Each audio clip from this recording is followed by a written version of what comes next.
Richardson ಸಿಟಿಲ್ ನಡೀತು IPL ರೇಂಜಿನ sophisticated version of ಗಲ್ಲಿ cricket. ಈ ಸಲ ಕಪ್ ನಮ್ದೆ ಅಂತ ಅಮೆರಿಕದ ಈ ಟೂರ್ನಮೆಂಟ್ ಅಲ್ಲಿ RCB ಅವರು ಪ್ರೌಡ್ ಆಗಿ ಹೇಳ್ಕೋಬಹುದಿತ್ತು. ಯಾಕಂದ್ರೆ ಇದ್ದಿದ್ದವರೆಲ್ಲ RCB, ಅದೇ ಎಲ್ಲ ನಮ್ ಕನ್ನಡದವ್ರೆ. ಚಳಿಗಾಲದಲ್ಲಿ ಔಟ್ಡೋರ್ ಅಲ್ಲಿ ಆಡಕ್ಕಾಗಲ್ಲ ಅಂತ ಇಂಡೋರ್ ಟೂರ್ನಮೆಂಟ್.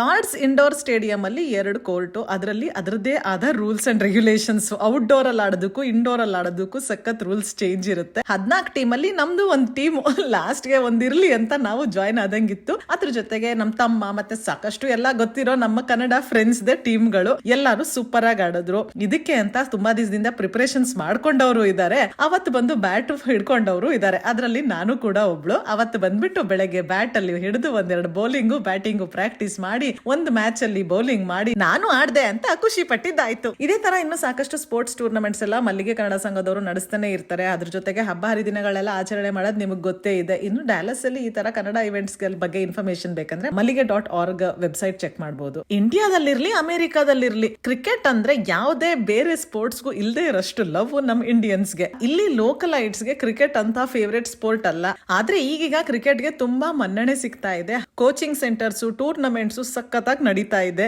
ಮುಂದೊಂದ್ ದಿವಸ USA ಕ್ರಿಕೆಟ್ ಟೀಮ್ ಅಲ್ಲಿ ಹೆಚ್ಚಾಗಿ ಇಂಡಿಯನ್ಸ್ ಇರೋದಂತೂ ಗ್ಯಾರಂಟಿ.